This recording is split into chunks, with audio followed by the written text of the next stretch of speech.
sommes là pour toi.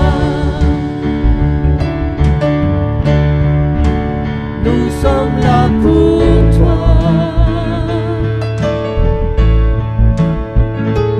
Que ton souffle vienne des cieux, nous remplir de ta vie. Nous sommes là pour toi.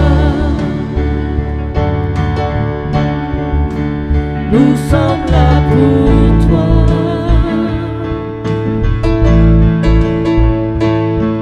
Nos cœurs sont ouverts au tien. Nous ne te cachons rien. Nous avons soif de toi. Car tu es le Dieu saint, tout entre Dieu et vain. Oh, que ton feu descend. Que nos cris soient comme un hymne, que ton nom retentisse. Nous sommes là pour toi. Nous sommes là pour toi. Avec force, dis un seul mot et les morts revivront. Nous sommes là pour toi. Nous sommes là pour toi. Nos cœurs sont ouverts au tien. Nous ne te cachons rien. Nous avons soif de toi. Car tu es le Dieu saint, tout entre Dieu et vain. Oh, que ton feu descend.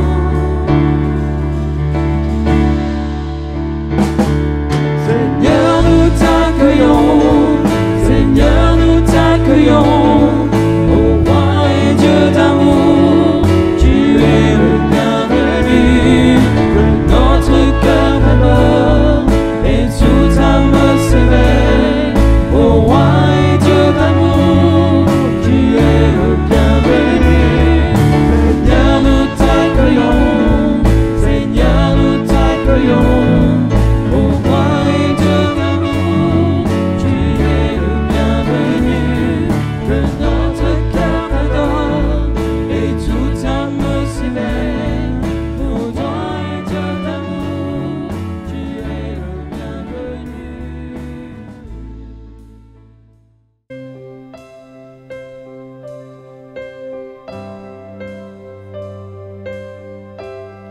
Si la lune me glace et le soleil menace, Créateur des étoiles, mon secours est en toi. Si mes larmes sèchent et que mon pas chasse, Créateur de la terre, mon secours est en toi.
tout est en toi.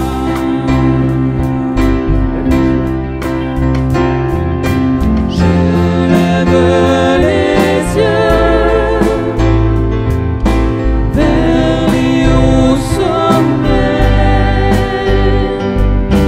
Toi seul est mon Dieu. Je proclamerai. Toi seul est ma force. Toi seul me restaure mon secours est en toi.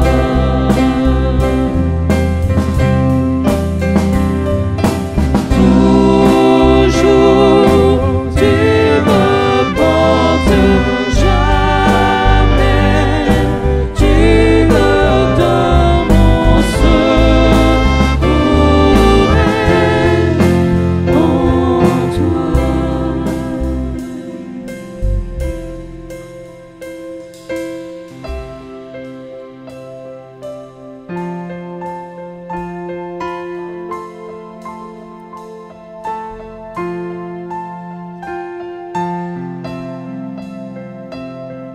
Ta victoire, mon espoir, ton chemin, mon destin, ton salut, mon refuge, tout est en toi. Ta victoire, mon espoir, ton chemin, mon destin, ton salut, mon refuge, tout est en toi. Ta victoire, mon espoir, ton chemin, mon destin, ton salut, mon refuge, tout est en toi. Ta victoire, mon espoir, ton chemin, mon destin, ton salut, mon refuge, tout est en toi. Toi seul est ma force, toi seul me restaure mon secours est en toi.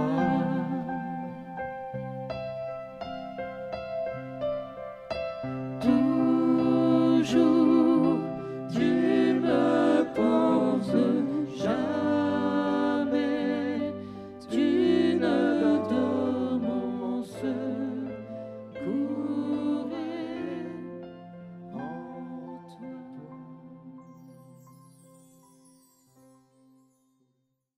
On va partager ensemble quelques versets dans la parole de Dieu, dans l'Écriture sainte, et puis après, nous aurons un temps pour adorer, pour louer l'Éternel, pour bénir son nom, pour acclamer sa majesté. La semaine dernière, c'était la Pentecôte. Vous vous en souvenez? Oui, c'était le dimanche de Pentecôte, et nous avons partagé quelques textes qui nous ramenaient à l'expérience de la Pentecôte.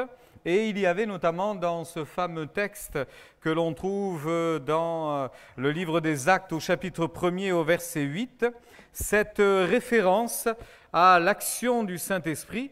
Je peux vous le reciter d'ailleurs dans la version que nous avions utilisée aussi, parce que nous avions lu ce texte dans la version Louis II, et puis nous l'avions lu également dans une autre version où il était dit ceci: « Mais bientôt le Saint-Esprit descendra sur vous et vous revêtira de force pour vous rendre capable d'être mes témoins. » Il vous revêtira de force pour vous rendre capable d'être mes témoins à Jérusalem, à travers toute la Judée et la Samarie et jusqu'aux extrémités du monde. Donc, on comprend, jusqu'au bout du monde, les extrémités de la terre, on comprend que Dieu a oint, a rempli du Saint-Esprit ses enfants et qu'ainsi ils ont pu le servir en esprit et avec beaucoup de discernement et d'intelligence et avec sagesse, ils ont pu glorifier Dieu.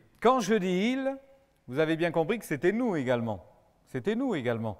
Nous avons soif de cette vie de l'Esprit, soif de ce baptême de feu, soif de cette vie qui vient d'en haut. Et j'ai voulu prolonger cette exhortation, ce thème, en reprenant la deuxième partie. Vous recevrez la puissance, celle du Saint-Esprit. Mais pourquoi donc? Et vous serez mes témoins. Je voulais m'arrêter sur cette notion de témoin, parce que si je reviens plus précisément sur le passage, sur le texte, évidemment, au moment où Jésus leur dit cela, vous recevrez une puissance et vous serez mes témoins, je ne vois que des choses positives. Pas vous? Puissance, témoignage, quoi de mieux? Si je veux être un témoin efficace, autant que je sois rempli de cette puissance qui vient d'en haut, et ce sera formidable.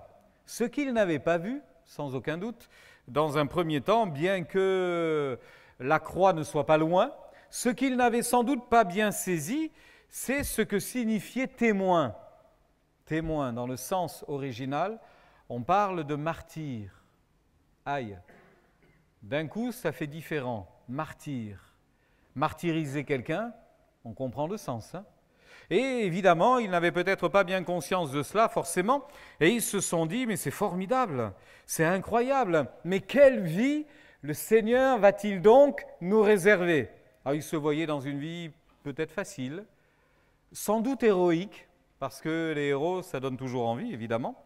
Ils se sont dit certainement que ce qui nous attend, bon, il y a une part d'imprévisible, mais ce sera sans aucun doute très surprenant, peut-être même déroutant. Mais j'imagine qu'ils n'ont vu que ce qu'il y avait au-dessus de la surface de l'eau. Ils n'imaginaient pas qu'il pouvait y avoir quelque chose en dessous, parce qu'on l'imagine rarement d'ailleurs. Ils n'ont peut-être pas vraiment estimé d'ailleurs le prix. Et soit dit en passant, on ne va pas leur donner tort parce que ça va démarrer en fanfare. Hein. Franchement, ça va vraiment démarrer en fanfare. Acte chapitre 2, il y a l'effusion de l'Esprit, on se rassemble, on vient les écouter, mais qu'est-ce qu'ils racontent? Ils parlent des merveilles de Dieu, mais c'est surprenant, c'est étonnant tout de même. Et puis on arrive à acte 3, la guérison de l'infirme à la porte du temple, ça démarre en fanfare. Nous n'avons pas grand-chose, pas d'argent, pas d'or, mais ce que nous avons, nous te le donnons. Au nom de Jésus-Christ de Nazareth, lève-toi et marche. Et de saisissant par la main, ils vont le lever et cet homme va se tenir droit sur ses pieds. Ses chevilles deviennent fermes, il entre dans le temple, il saute, il loue Dieu, il adore Dieu. J'ai envie de dire quoi de plus normal? Ça démarre en fanfare, non? En fanfare. C'est tellement bon. Et j'imagine les quelques suiveurs qui étaient là avec un petit peu d'appréhension, de doute, en disant oui, ils le disent, mais bon, voyons voir les fruits. Quand ils ont vu ça, ça a dû les laisser sur place en disant mais c'est incroyable, ça a tellement été prenant, ça a tellement été efficace qu'en très peu de temps, plus de 3000 personnes donnent leur cœur à Dieu et acceptent de suivre Jésus-Christ. C'est formidable, hein? C'est formidable, hein? Tous les jours, nous prions pour qu'il n'y ait qu'un seul boiteux, infirme, qui par dimanche soit guéri à la porte de cette église. Et que chaque semaine, il n'y ait que 3000 personnes à baptiser, ça nous conviendra. On essaiera de tenir le coup, ça nous conviendra. Ça a démarré en fanfare. Hein. J'insiste, parce que vous comprenez comme moi que face à cela, on n'imagine que des bonnes réactions. Parce qu'on est dans la vague, on est dans le feu de l'action et même de l'esprit, et on n'imagine pas que ça puisse être contrarié, cela, toutes ces actions extraordinaires, de façon aussi brutale. Et puis arrive acte 4, où Pierre et Jean vont être arrêtés. Et puis arrive acte 5, où après avoir été relâchés, eh bien c'est reparti à nouveau. Acte 5, verset 12, beaucoup de miracles et de prodiges se faisaient au milieu du peuple par les mains des apôtres. Ils se tenaient tous ensemble au portique de Salomon, mais aucun des autres n'osait se joindre à eux. Mais le peuple les louait hautement. Le nombre de ceux qui croyaient au Seigneur, hommes et femmes, augmentait de plus en plus, en sorte qu'on apportait les malades dans les rues et qu'on les plaçait sur des lits et des couchettes, afin que lorsque Pierre passerait, son ombre, même pas lui, son ombre au moins couvrit quelques-uns d'entre eux. La multitude accourait des villes voisines à Jérusalem, amenant des malades et des gens tourmentés par des esprits impurs, et tous étaient guéris. Par un contact physique, ou ne serait-ce que par l'ombre de l'apôtre Pierre qui allait et venait d'une rue à l'autre. Alors vous comprenez bien que ce n'est pas Pierre qu'il faut mettre en avant, c'est la puissance du Saint-Esprit à l'œuvre. C'est l'action de l'Esprit à l'œuvre à ce moment-là. Donc, même s'il y a eu quelques batailles, quelques combats, eh bien, c'est tellement bien reparti. Et finalement, la vie chrétienne, c'est ça. Il y a des hauts et il y a des bas. Il y a des heures fastes et puis il y a des moments sombres. Et il y a des temps où tout va pour le mieux et des choses tellement réjouissantes, où on voit la protection de Dieu, où on voit la puissance de Dieu à l'œuvre. J'aurais pu vous citer ce qui est arrivé dans la ville d'Éphèse, dans le livre des Actes au chapitre 19, mais c'est inimaginable. Ça dépasse l'entendement. Lorsque l'apôtre Pierre arrive et que quelques hommes qui ont entendu parler de la foi, mais n'ont pas compris l'œuvre de la croix, ni le baptême au nom de Jésus-Christ, vont être baptisés et immédiatement baptisés de l'Esprit. Et puis il va y avoir un réveil dans la ville, mais dans toute la région, dans toute l'Asie mineure, on a entendu parler de Christ, de telle sorte que des dizaines, des centaines de personnes vont venir confesser Christ, jeter leur livre magique, et on va faire un immense feu à la gloire de Dieu. Dieu avait agi puissamment. Pendant des années, la puissance de Dieu va se manifester. Il y a eu des choses totalement incroyables, totalement incompréhensibles, mais extraordinaires. Mais dans le domaine de l'incompréhensible, il y a quand même eu des choses troublantes. Parce que Pierre et Jean ont été arrêtés, mais ils ont été relâchés. Et puis quand à nouveau ils prêchent dans les rues de Jérusalem, la colère monte chez les opposants. La colère monte et la haine s'enflamme dans le cœur des plus rebelles parce qu'ils ne veulent pas de ce message, ils ne veulent pas de ce Jésus, ils le refusent obstinément. Alors, après la colère et la haine vient la violence. Et puis on va arrêter à nouveau des hommes tels que Étienne. On va le traîner hors de la ville et dans un excès de grande colère, on va le lyncher, on va le lapider et il va mourir à ce moment-là. Jusqu'à présent, on passait de la mort à la vie. Et voilà quelqu'un qui passe de la vie à la mort, mais sur la terre. Au moment où Étienne meurt, la Bible dit qu'il s'endort en suppliant Dieu de leur pardonner parce qu'ils ne savent pas ce qu'ils font. Quel témoignage, quel témoignage. Et puis, on continue un peu plus loin, on arrive à Actes chapitre 12, et puis on a Jacques qui est arrêté, et pour faire plaisir au peuple, on va ordonner qu'il soit décapité, sitôt dit, sitôt fait. Et puis on va arrêter l'apôtre Pierre, et comme il y a un temps de fête, on attend que la fête passe, mais on imagine le mener vers le même supplice. Et puis il faudra l'intervention miraculeuse de Dieu et d'un ange qui viendra ouvrir les portes pour que Pierre s'échappe des griffes de ses adversaires. Vous comprenez, il y a eu des hauts et des bas. Et dans la vie chrétienne, il y a des hauts et des bas. Le thème d'aujourd'hui, c'est « Témoins en tout temps, vous serez mes témoins ». Et je précise en bas de cette diapo, la foi, même dans la tempête. Parce qu'il y a des moments fastes, et dans les moments fastes, j'ai envie de dire qu'on tient debout tout seul, par la grâce de Dieu. Mais dans les moments difficiles, on a besoin sans doute de quelques bras pour nous porter, de quelques paroles pour nous encourager, de quelques frères et sœurs dans la prière et à genoux pour prier en notre faveur. On a sans doute besoin de cela. La foi en tout temps, mais la foi qui résiste également dans les tempêtes. Alors être témoin, c'est le livre des Actes qui nous l'explique, avec des situations, comme je vous l'ai dit, Étienne, Jacques, Pierre, Jean. Que dire de l'apôtre Paul d'ailleurs, à un moment donné, on a voulu l'éliminer, on l'a lapidé lui aussi. Mais miraculeusement, il est revenu à la vie. Il nous est dit qu'on l'a traîné hors de la ville, pensant qu'il était mort. Les frères l'ont entouré, l'Église l'a entouré, et il nous est dit qu'à ce moment-là, il s'est levé sur ses pieds. Sans doute une action miraculeuse de Dieu pour qu'il le fasse ainsi. Et Dieu a tout le temps fait en sorte qu'il en soit ainsi, des moments heureux, des moments fastes qui fortifient l'Église, et puis des moments où on est dans le dur, on est dans la difficulté. Pourquoi ? Eh bien pour qu'un seul nom jaillisse du parcours du chrétien. Et ce nom-là, ce ne sera pas le nôtre, ce sera celui de celui qui nous a tenus dans sa main, celui de Dieu, celui de Christ qui nous a portés dans ses mains. Celui que je tiens dans ma main, dira Jésus, nul ne pourra l'en ravir. Nul ne pourra l'en ravir, celui que je tiens dans ma main.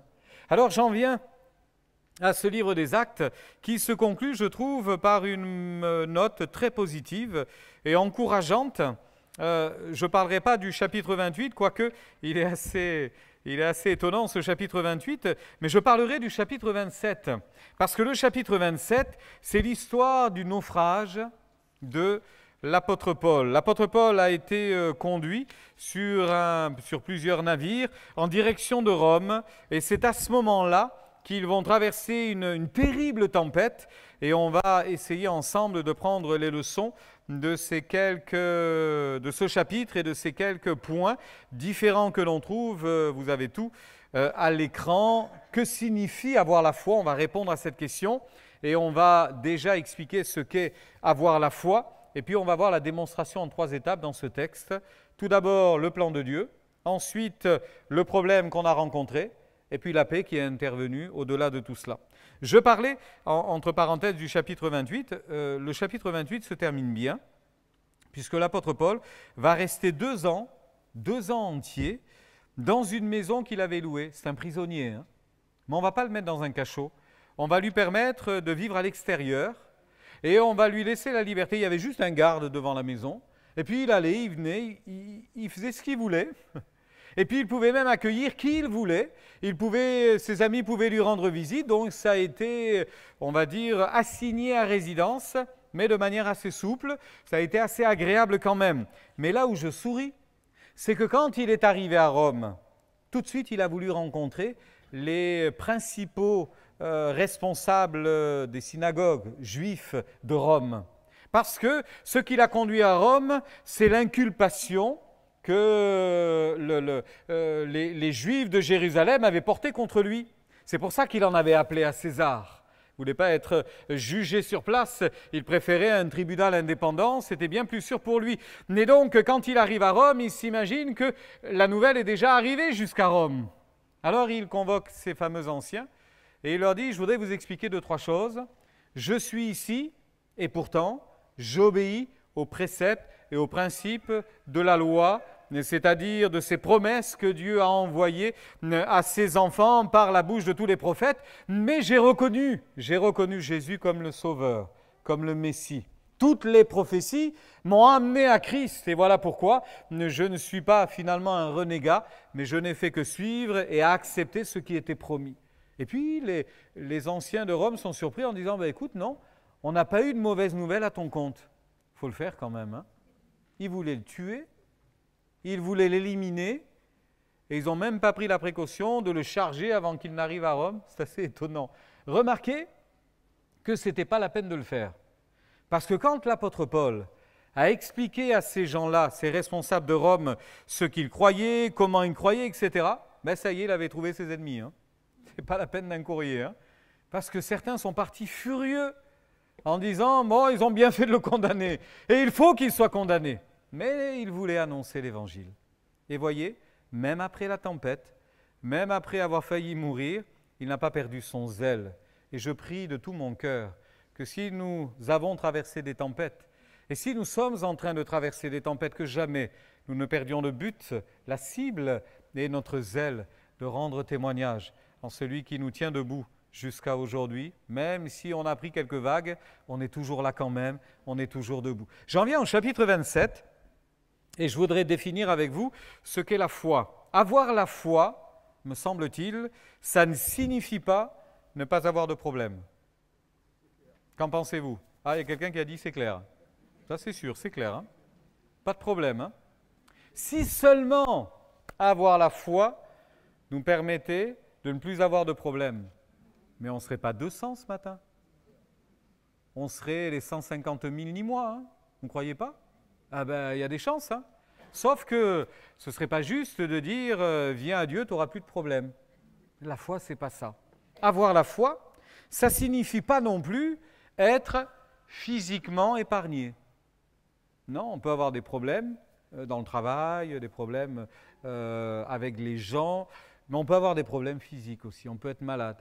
Je dénonce, et je suis totalement contre, cette idée, cette doctrine qui laisserait à penser que si on a la foi, on ne doit pas être malade, et que si on est malade, c'est qu'il doit y avoir un démon qui traîne quelque part à l'intérieur dans notre vie. Je dénonce cela, parce que Des personnes qui n'ont jamais eu de problème et qui n'ont jamais été malades, moi, j'en connais pas. Franchement, j'en connais pas. J'ai beau chercher, j'ai toujours vu des problèmes autour de moi, j'ai toujours vu des personnes avec des difficultés. Ben, tout simplement parce que, franchement, la vie que Dieu nous réserve, elle est là-haut. Hein.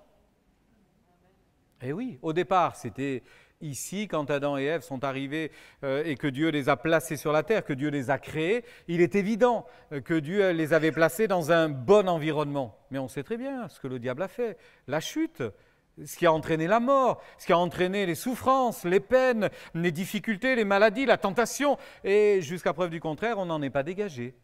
Non, Dieu créera des nouveaux cieux, de nouvelles terres, où la justice habitera et où il sera le soleil qui brillera. Mais en attendant, eh bien, on traverse la vie avec cette ferme assurance qu'il nous tient dans sa main. Alors, il y aura des difficultés, il y aura des problèmes, il y aura des batailles, il y aura des luttes, il y aura des conflits. Mais ça ne veut pas dire qu'on n'a pas la foi. Avoir la foi, ça signifie ne pas abandonner sa confiance en Dieu. C'est ça, avoir la foi. Confiance.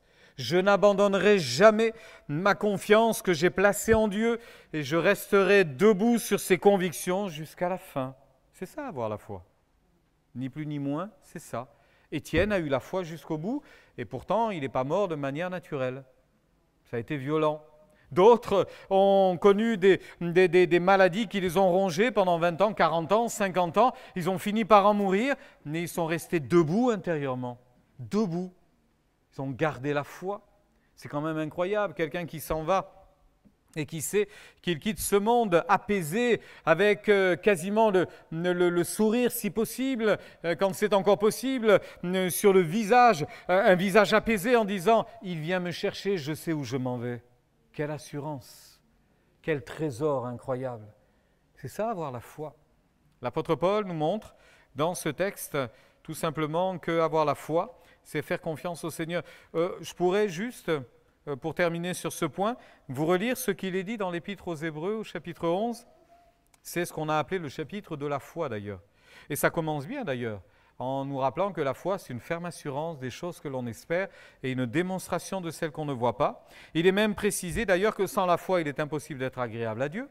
Et il est précisé toute une liste de noms d'hommes et de femmes qui, par la foi, par la confiance qu'ils avaient placée en Dieu, ont été bénis. Et puis j'arrive au verset 32, et il est dit « Que dirais-je encore, car le temps me manquerait, pour parler de Gédéon, de Barak, de Samson, de Jephthé, de David, de Samuel, des prophètes, qui par la foi vainquirent des royaumes, exercèrent la justice, obtinrent des promesses, fermèrent la gueule des lions, éteignirent la puissance du feu, échappèrent aux tranchants de l'épée, guérirent de leur maladie, furent vaillants à la guerre, mirent en fuite des armées étrangères. Des femmes recouvrèrent leur mort par la résurrection. Et d'autres. Et ça, c'était le haut. Et maintenant, c'est la tempête, le tréfonds. Et d'autres furent livrés au tourment et n'acceptèrent point de délivrance afin d'obtenir une meilleure résurrection. D'autres subirent les moqueries, le fouet, les chaînes, la prison. Ils furent lapidés, sciés, torturés. Ils moururent tués par l'épée. Ils allèrent çà et là, vêtus de peau de brebis, de peau de chèvre, dénués de tout, persécutés, maltraités. Eux dont le monde n'était pas digne, errant dans les déserts et les montagnes, dans les cavernes et les antres de la terre. Tout cela, ceux qui ont vaincu les royaumes et ceux qui ont été torturés, tout cela, dont le monde n'était pas digne, tout cela, à la fois desquels il a été rendu témoignage, n'ont pas obtenu ce qui leur était promis, Dieu ayant en vue quelque chose de meilleur pour nous, afin qu'ils ne parviennent pas sans nous à la perfection. Si, d'une manière imagée, pour entrer dans le ciel, il fallait d'abord passer par cette immense galerie des héros de la foi, on les trouverait, ces gens-là. On verrait leurs portraits, on les verrait les uns les autres. Ils ont triomphé, ils ont vaincu, ils sont sortis triomphants de ces difficultés-là. Vous comprenez qu'ils ont gagné sur la terre, certains apparemment pour une bataille particulière, mais ils ont tous gagné sur la terre. au travers de leur victoire ou de leur départ précipité, ils ont tous gagné sur la terre parce qu'ils sont restés debout jusqu'au bout. Je vous rappellerai encore que finalement Satan n'aura pas réussi à les détruire. Bien qu'il ait tout tenté, il n'aura pas réussi. Et je reste persuadé que Satan n'arrivera pas à nous détruire puisque nous sommes en Dieu, nous sommes cachés en lui, il prend soin de nous et à la croix, Christ a tout accompli. Alors le plan de Dieu. Quel est donc le plan de Dieu pour l'apôtre Paul dans ce chapitre 27 du livre des Actes? Eh bien, c'est simple. Il doit aller prêcher devant les grands. Il l'a déjà fait devant des gouverneurs, il l'a déjà fait devant des rois, il a rencontré des gouverneurs, Félix, Festus, Hérode, Agrippa, il les a rencontrés, il a rendu témoignage, mais il en appelle à César. César, soit dit en passant, c'est pas Jules, c'en est un autre, mais c'est César quand même.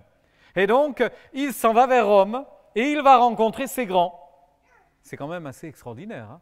Il va pouvoir aller rendre un témoignage de son espérance. Et puis, pour l'envoyer là-bas, on n'a rien trouvé de mieux qu'avec d'autres prisonniers, de le confier à un centenier de la cohorte Auguste, nommé Julius, et ils sont montés sur un premier navire d'Adramite qui devait côtoyer l'Asie, et ils sont partis, ayant avec eux quelques frères Aristarque, macédoniens de Thessalonique, entre autres. Vous comprenez que c'est un prisonnier, et comme tous les prisonniers, il est enchaîné comme les autres.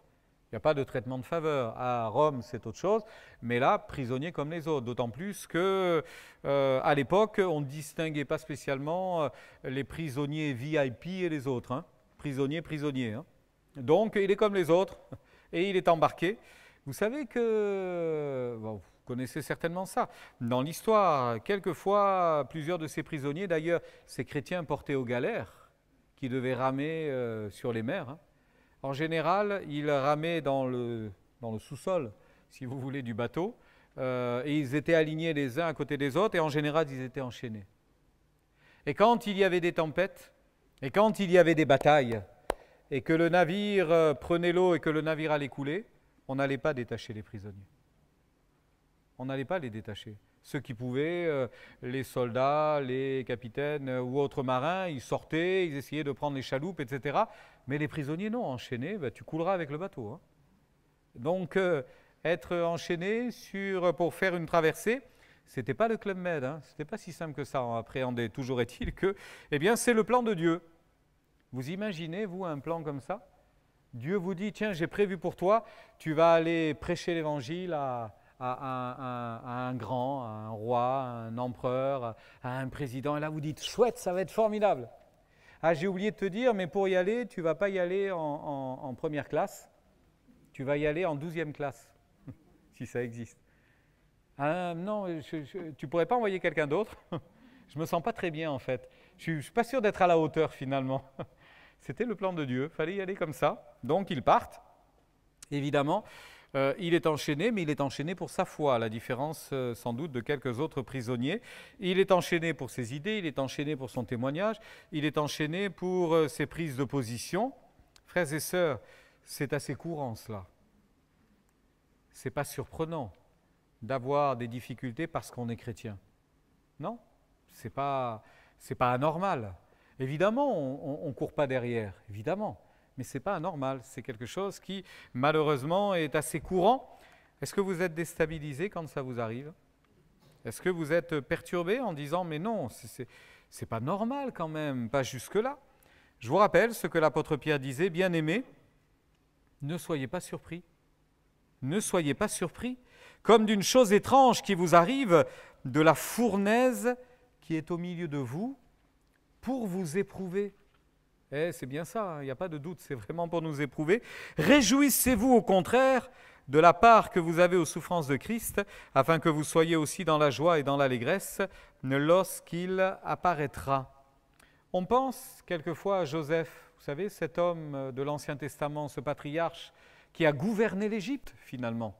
Il a gouverné l'Égypte pendant des années et des années, mais avant de gouverner l'Égypte, il est passé par une citerne, où il avait été jeté par ses frères, par l'abandon le plus atroce, abominable, vendu par ses propres frères, l'oubli, la prison, la calomnie, On l'a accusé pour des choses à tort, et puis il oublie une deuxième fois lorsqu'en prison, celui qui en est sorti miraculeusement lui dira « T'inquiète pas, je parlerai pour toi, je ne t'oublierai pas », et puis sitôt dehors, sitôt oublié.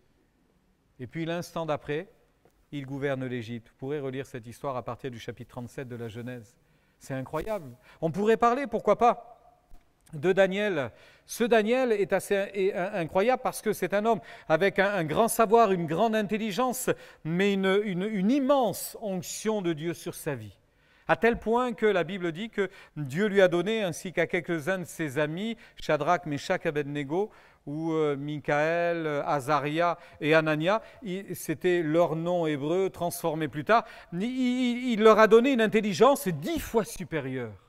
Eh bien, vous pensez bien que très rapidement, on a compris vers qui il fallait s'adresser pour régler les problèmes politiques, les problèmes du pays, quels qu'ils soient. Et donc, Daniel a été élevé comme ça.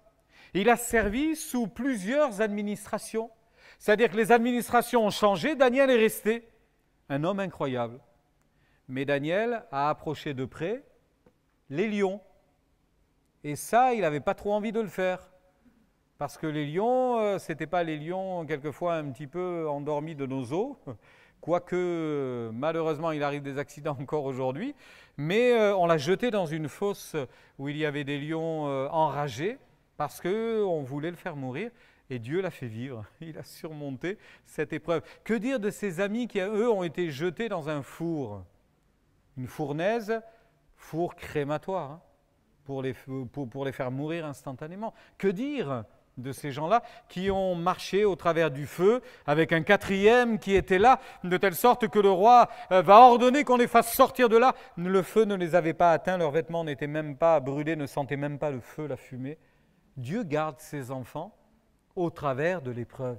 Ne soyez pas surpris comme d'une chose étonnante de la fournaise par laquelle vous devez passer. Et puis on pourrait multiplier les exemples et vous en connaissez vous aussi. Donc, rencontrer des tempêtes, c'est normal. On est OK avec ça. Traverser la tempête, c'est normal. Et on doit être OK avec ça. Il vaut mieux le savoir pour ne pas être surpris, parce qu'être surpris, ce serait quand même terrible. Maintenant, je voudrais vous encourager avec un verset qu'on trouve dans un psaume, le psaume 34. Vous savez ce que dit ce verset ? Le verset 20 du psaume 34, je vous le cite. « Le malheur atteint souvent le juste, vous le connaissez, mais l'Éternel l'en délivre toujours. » Les deux mots les plus extraordinaires, les deux adjectifs les plus extraordinaires de ce verset sont « souvent » et « toujours ». Nous passons souvent par l'épreuve, mais l'Éternel nous en délivre toujours. Amen. Je préfère dans ce sens que dans l'autre. Eh oui, le malheur atteint toujours le juste et l'Éternel en délivre souvent. Ben là, ce serait embêtant quand même. Hein. Je préfère dans l'autre sens. Parce que Dieu nous délivrera toujours. Vous le croyez cela ? Dieu nous délivrera toujours. Alors quand on s'en est parti sur la mer, le plan de Dieu était que l'apôtre Paul passe par là, passe par la tempête, mais pas que lui. Hein. Il y avait 276 personnes à bord. Il fallait que tout le monde vive cette expérience. Et ça va être une belle expérience. Je vous rappellerai tout de même, et il y a plusieurs passages qui nous le disent, dans l'épître de Jude, dans la première lettre aux Thessaloniciens, quel est le plan de Dieu ? Nous faire paraître devant sa gloire irrépréhensible et joyeux, irréprochable dans la sainteté, corps, âme et esprit. Je souhaite que tu prospères à tous égards, comme prospère l'état de ton âme. C'est la volonté, c'est le plan de Dieu. Et quelque part, tout nous est utile ici-bas. Les moments heureux, évidemment, les moments plus batailleurs, conflictuels, tout cela nous sert à être à ce jour-là, lorsque nous nous présenterons devant lui, parce que cette Église, elle sera sans tache devant Christ, irrépréhensible. Eh bien, nous sommes façonnés, nous sommes modelés par la grâce de Dieu, et ceci passe par toutes ces situations. Alors, le chemin qu'il a choisi pour nous amener à cette dimension irréprochable, irrépréhensible, saint devant sa face, et joyeux d'ailleurs, joyeux aussi. Ce chemin qu'il a choisi pour cela, c'est le meilleur, c'est le plus efficace, C'est le plus sûr. Alors il y a deux options, obéissance, désobéissance. Vous êtes d'accord? Soit j'accepte pas. Là, manifestement, l'apôtre Paul a accepté. Et d'ailleurs, au moment de s'en aller, très rapidement, on ne va pas naviguer facilement du verset 3 jusqu'au verset 10. On comprend que c'est difficile, on a du mal, ça ne va pas bien. Et là, l'apôtre Paul est averti par Dieu. Et il dit aux hommes, je vois que la traversée ne va pas se faire sans risque, sans beaucoup de problèmes. On ferait peut-être bien de réfléchir avant de poursuivre le voyage. Et les autres vont vouloir poursuivre le voyage. Et l'apôtre Paul va se laisser faire. Il aurait pu faire une grève, s'enchaîner au quai en disant « je ne pars pas avec vous, je ne veux pas », il avait déjà la chaîne, c'est facile à faire peut-être, « je ne veux pas m'en aller ». Non, il s'est laissé faire. Il savait qu'ils avaient tort, il savait qu'ils allaient au-devant des problèmes, mais il s'est laissé faire. Franchement, ça c'est encore plus difficile à faire. Parce que si ça ne nous concerne que nous, on est prêt à obéir, mais si c'est les autres qui prennent des décisions pour nous et qu'on sait que les décisions elles sont mauvaises, moi j'ai plus envie d'y aller. Obéir, d'accord, mais jusqu'à quel point? Et il a obéi jusqu'au bout. Il a obéi jusqu'au bout. Il fallait aller à Rome. Qu'importe le chemin pour y aller, qu'importe le moyen que Dieu avait décidé de prendre, c'était le meilleur.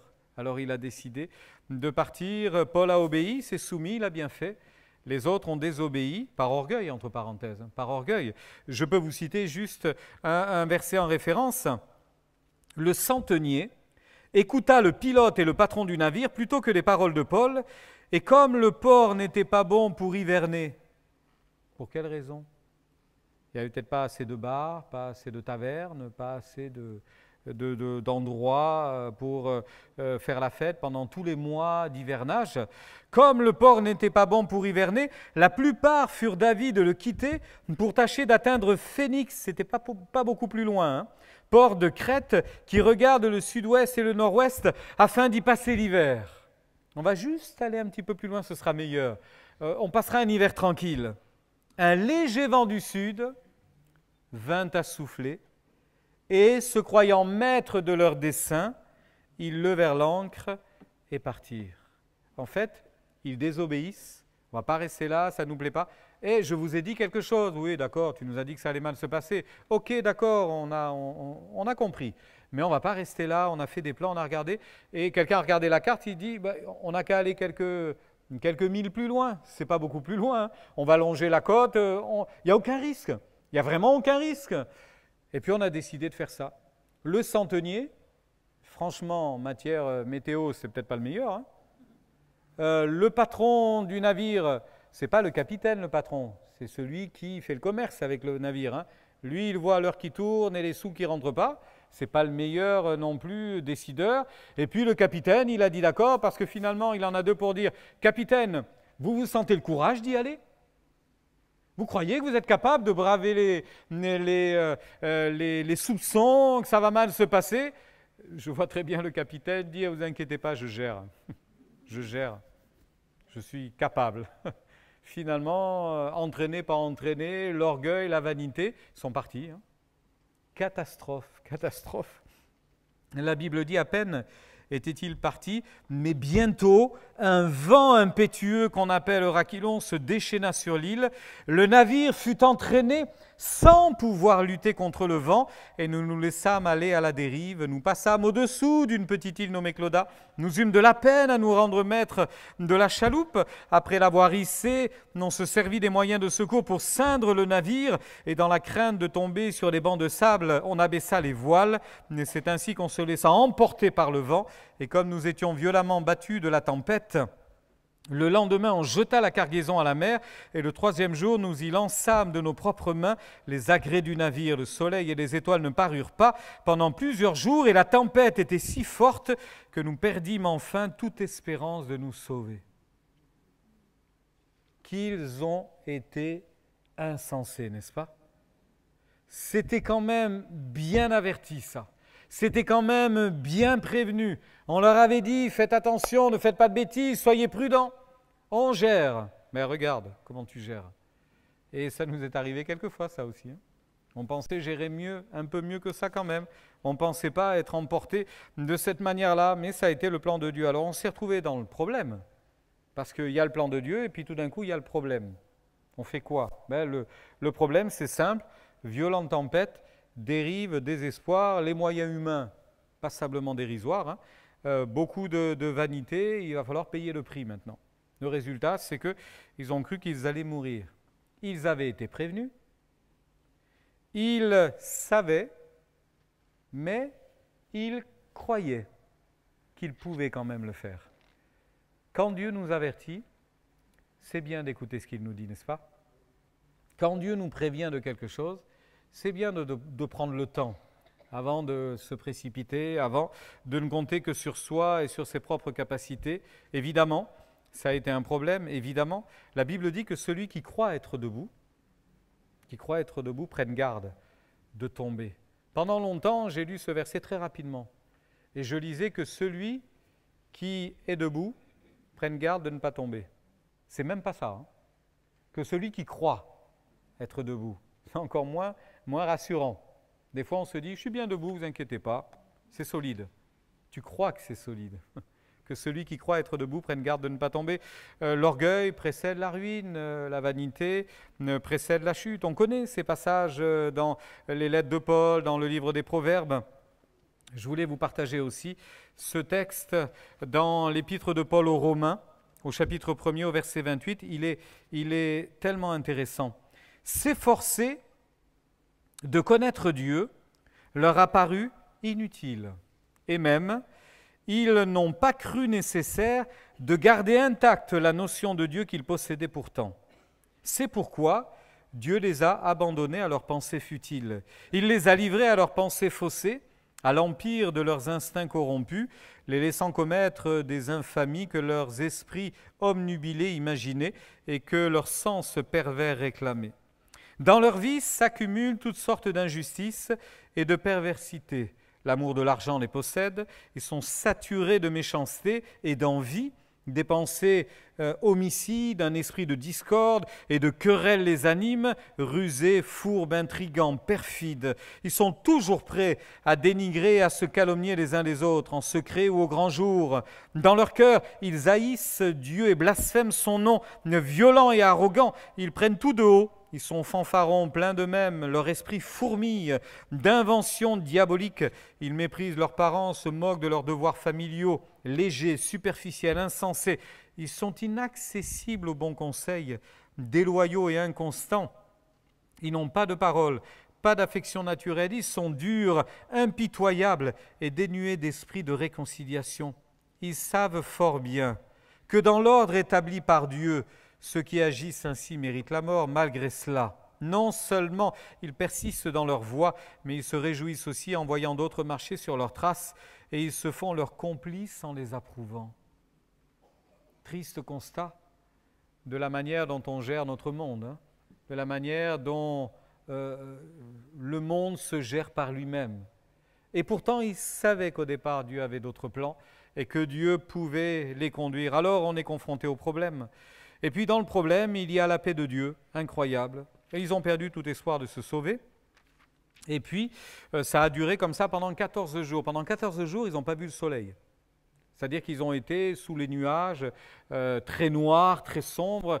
Vous imaginez? Non, je ne peux même pas imaginer le navire en pleine tempête dans des conditions comme ça. Ça a dû être quelque chose de vraiment abominable et terrible. N'empêche que Paul, lui, reste confiant. Ça devait être le seul du navire, Aristarque sans doute avec lui, mais il n'y en avait peut-être pas beaucoup d'autres qui gardaient espoir, parce que tant qu'il y a de la vie, il y a de l'espoir, et là vous avez l'impression que c'est terminé, bon ben voilà, c'est terminé. Eh bien non, lui il garde l'espoir, et il va être averti d'ailleurs, Dieu va l'avertir, et Dieu, alors il va utiliser ce qu'il avait déjà dit. Je vous cite au verset 21 du chapitre 27, « Ô homme, il fallait m'écouter et ne pas partir de Crète. » Sauf que maintenant c'est fait. Mais une piqûre de rappel, il avait envie de le faire. Donc, il fallait m'écouter, ne pas partir de Crète afin d'éviter ce péril et ce dommage.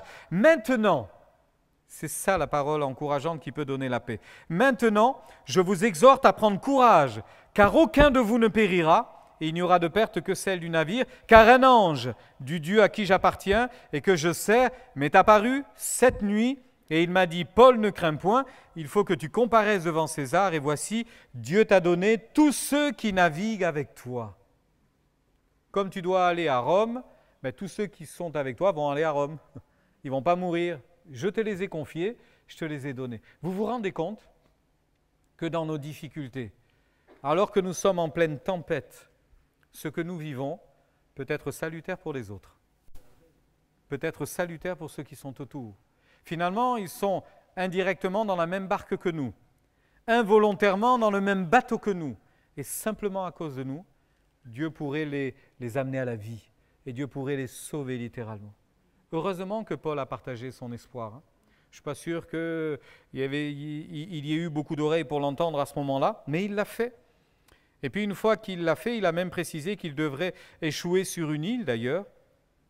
Et puis on a l'impression que la vie continue, puisque le texte continue, la 14e nuit, tandis que nous étions ballottés, etc. Là, il est revenu vers eux, parce qu'on a jeté une sonde, on a cru qu'on approchait d'une côte, et on s'est dit, le navire va se fracasser sur les rochers, il faut qu'on fasse quelque chose, on va espérer que le jour se lève. La tempête devait plus ou moins s'apaiser, c'est les signaux qu'on semble lire et comprendre. Alors, on a jeté l'ancre, et puis on a attendu, et Paul, à ce moment-là, est revenu vers eux, en disant, bon, vous vous souvenez ce que je vous ai dit il n'y a pas longtemps, hein? Bon, ça fait 14 jours que vous vous abstenez de ne pas manger, maintenant il faut manger. Manger avant de mourir, il n'y a pas trop d'intérêt. Mourir le ventre plein, bon. Non, il faut manger, parce qu'on ne va pas mourir, mais il faut manger. Reprendre des forces. Est-ce que l'apôtre Paul savait exactement ce qui allait se passer? Je ne crois pas. Mais il sentait qu'il fallait faire quelque chose, et surtout qu'il reprenne des forces. Je ne sais pas vous, mais j'ai quelquefois vu et remarqué et même entendu que lorsque ça ne va pas bien, on perd l'appétit. On a des problèmes, on a des soucis, on ne mange plus. Mais moins on mange, moins on va bien. Et bizarrement, quand on se remet à manger, il y a un truc qui se passe dans la tête. C'est chimique, hein. C'est, d'un coup on se dit, ah oui quand même, et puis tout d'un coup les sens reprennent vie avec eux, ce qui est normal, hein. Donc il fallait manger. Maintenant, il n'y avait pas grand-chose à manger, hein, faut reconnaître. Il les a exhortés à prendre de la nourriture. Et qu'est-ce qu'il va prendre comme nourriture? Il va prendre le pain qu'ils avaient et puis il va le partager. Le pain. Vous croyez qu'ils avaient été le chercher à côté là? Tout chaud, craquant. Il devait être un peu mouillé. En tous les cas, pas en bon état, parce que est-ce qu'il y avait quelque chose de sec dans ce navire? J'en sais trop rien, bref, toujours est-il, qu'importe. Manger de ce pain-là, il ne l'aurait pas mangé en temps normal, mais là, c'était bien de le manger. Mais la chose la plus intéressante, c'est qu'en mangeant ce pain, l'apôtre Paul a rendu grâce. Il a rendu grâce à Dieu. Souvenez-vous ce qu'il dira plus tard, rendez grâce à Dieu en toutes choses. Rendez grâce à Dieu en toutes choses, 1 Thessaloniciens, chapitre 5. Rendez grâce à Dieu pour toutes choses. Et il y a des fois, c'est facile de rendre grâce, et il y a des fois, ça ne sort pas de là. On le comprend, on veut le faire, mais on a du mal. Parce qu'on a trop de difficultés. C'est rendre grâce. Je ne vais pas te rendre grâce pour les malheurs qui me tombent sur la tête tous les jours. Eh bien oui, fais-le. Parce que rendre grâce, c'est garder la foi. Rendre grâce, c'est avoir la foi dans la tempête. Rendre grâce, c'est compter encore sur Dieu à ce moment-là, et c'est ce qu'ils ont fait. Il a rendu grâce, il a rompu le pain. Ça me rappelle ce que Jésus fera avant d'être crucifié. Il va partager le pain, mais il l'a rompu également. Donc on a partagé ce pain. Et puis, il faudra de la patience. Et dans nos épreuves, c'est exactement pareil. La paix vient parce qu'on reste dans l'épreuve et on attend patiemment le secours de Dieu. Il y a eu, à un moment donné, on a compris qu'on se rapprochait de la côte et certains ont voulu s'échapper avec la chaloupe. Donc, on a coupé les cordes et on a envoyé la chaloupe à la mer. Plus personne partira du navire. Sauf qu'à un moment donné, le navire, par la force du vent, s'est enfoncé dans le sable, il a vrillé et il s'est fracassé en deux. Donc on a compris à ce moment-là que tout le monde va tomber à l'eau. Et vous savez ce que vont faire les gardes? Ils vont sortir leurs épées pour tuer les prisonniers. Pourquoi donc? Parce que c'était de leur responsabilité que les prisonniers arrivent prisonniers là où ils devaient arriver. Interdit qu'un prisonnier s'échappe. Si un prisonnier s'échappe, tu le rendras sur ta vie. Tu le rendras sur ta vie. Donc voyant que c'est le chaos et que les gens vont partir certainement, à ce moment-là, les soldats disent « on tue les prisonniers avant de partir ». Et Paul, c'est Paul, il va ordonner qu'on laisse la vie aux prisonniers, que personne ne meure. Je vous l'ai dit, personne ne doit mourir. Laissez-les aller jusqu'à la côte, ils vont s'accrocher à un bout de bois, ils savent nager, j'en sais rien, laissez-les aller. Et donc, la Bible dit que tout le monde a réussi en s'accrochant à quelques débris à atteindre la côte. La Bible, le chapitre 27 se termine sur ces mots. Tous parvinrent à terre, sains et saufs. Ce n'est pas la fin de l'histoire parce que les barbares les attendaient sur la côte et en général ont récupéré la cargaison. Les gens les plus valides de qui on aurait pu faire des esclaves et les autres on les tués. Mais là, manifestement, Dieu avait changé leur état d'esprit parce qu'ils les ont accueillis, ils ont fait un grand feu, ils les ont séchés, ils les ont nourris, etc., etc. Ils sont arrivés enfin au Club Med, ce n'était pas prévu. Incroyable. Tout ça pour vous dire que, et je termine, priez dans le temps de l'épreuve que vous traversez, rendez grâce à Dieu dans ce temps de l'épreuve et n'oubliez pas de manger. Manger la parole de Dieu, vous nourrir de ses promesses. Ce sont les seuls qui vous nourriront dans ces moments difficiles, ce sont les seuls qui vous porteront. En fait, il y a eu l'échouage, ils étaient vulnérables, mais ils ont tous été vivants. Dieu crée la foi, Satan veut détruire la foi. Dieu a touché votre cœur, il a suscité la foi dans votre cœur. Le diable fera tout pour ôter cette foi, cette confiance en Dieu. Vous avez reçu une puissance, vous recevrez une puissance, celle du Saint-Esprit. Il vous rendra capable d'être mes témoins. Alors soyons témoins de Jésus-Christ en tout temps, frères et sœurs. Soyons témoins de Christ à chaque instant, à chaque moment, et adorons-le parce qu'il est toujours là. Aujourd'hui, ce matin, il est encore là, comme hier et comme demain, il sera toujours là et il nous gardera. Amen. L'immensité de ta grandeur me montre que je ne suis rien. Mais quand tu façonnais la terre, j'étais déjà près de ton cœur.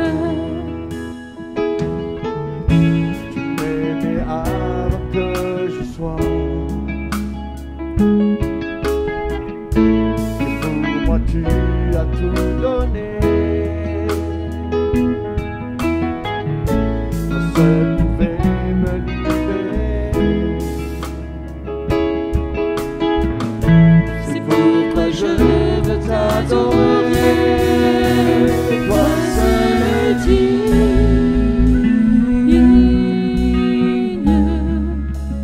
de recevoir louange et gloire pour l'éternité. Toi seul es digne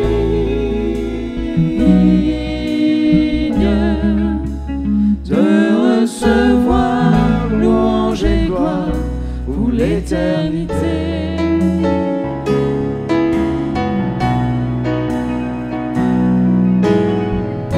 Dans ta présence je me tiens,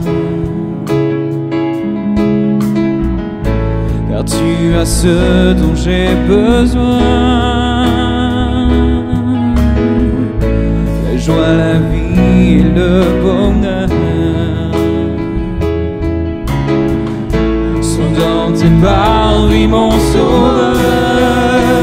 Toi seul es digne de recevoir louange et gloire pour l'éternité. Toi seul es digne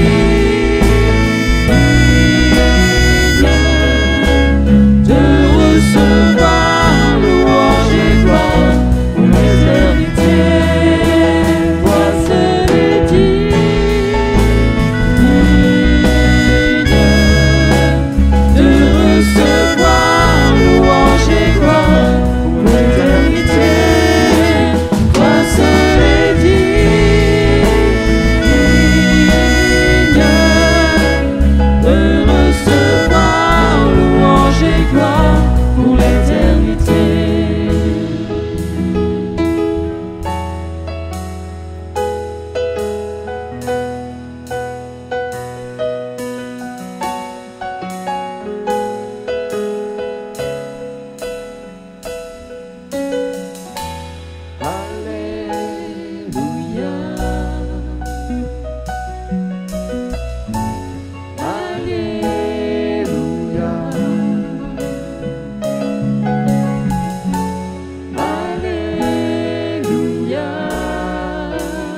de recevoir louange et gloire pour l'éternité.